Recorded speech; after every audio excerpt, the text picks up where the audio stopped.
Thanks for joining us, Kim. My pleasure. I'm happy to be here today.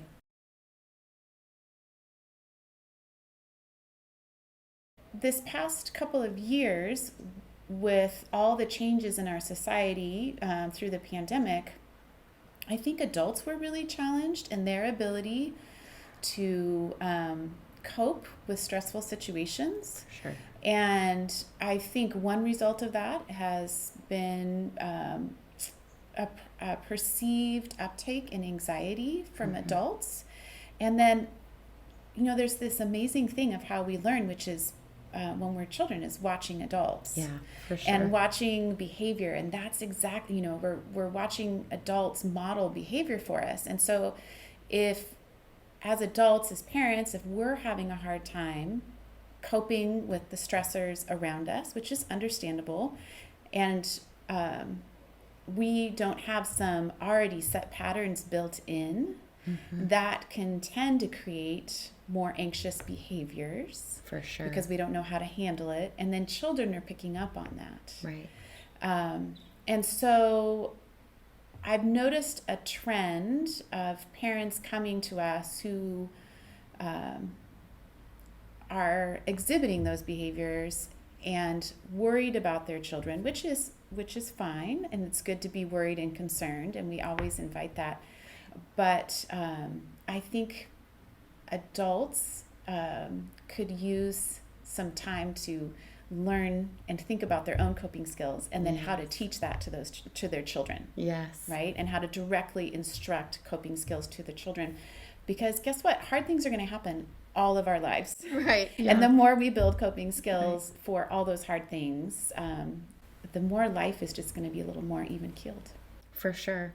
And you're speaking about patterns, which makes me think of something like a bedtime routine. Yes. And when a child is getting ready to go to bed, and then that becomes a really potentially combative, time of night, what would you recommend to parents for how to handle modeling calm behavior? Yeah, absolutely. And, we could take this conversation in so many directions, but I think the foundational piece to trying to circumnavigate, avoid those behaviors, is to have consistent routines and predictable routines. We all feel safe within routines, but life happens. We get out of routine. We go places. We go on vacation. We have family come live with us, and things. Right. Seasons change.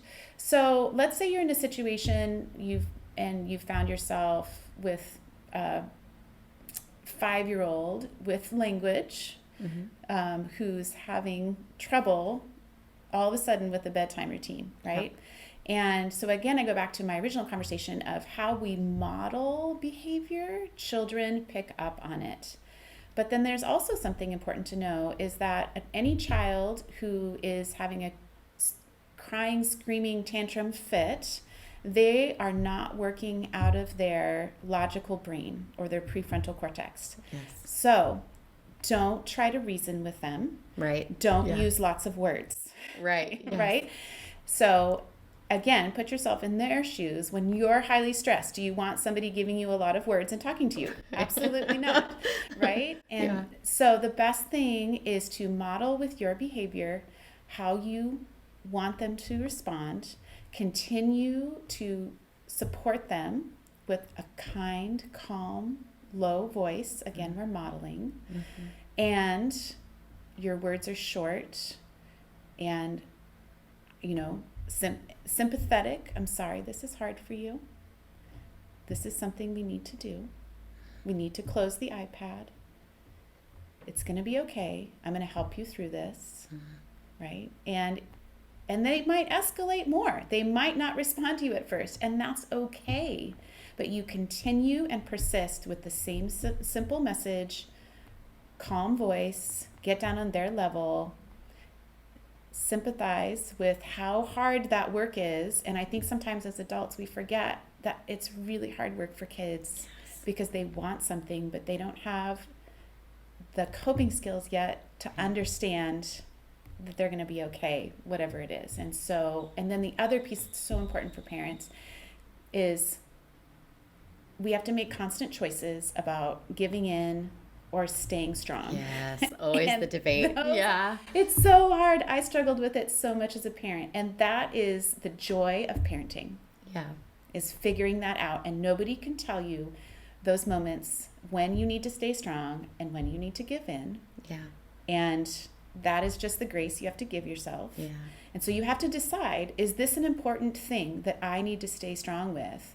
And then if it is, stay consistent. Yes. Keep doing it, because the more you're consistent with saying no or giving a boundary about behaviors, the more children are going to understand, oh, my parent means this. Right, right. And then you will see tantrums decrease in that situation. And you mentioned, like, I'm going to help you with this. I think that's also a really powerful piece of what you're saying, right. That the child doesn't feel just hung out to dry and they're on their own, but the parent is willing to come and join them and meet them and help them through this hard I don't think we should expect children to know how to do things, right. Especially if you see if you see them in distress and you see them responding in an alarming way.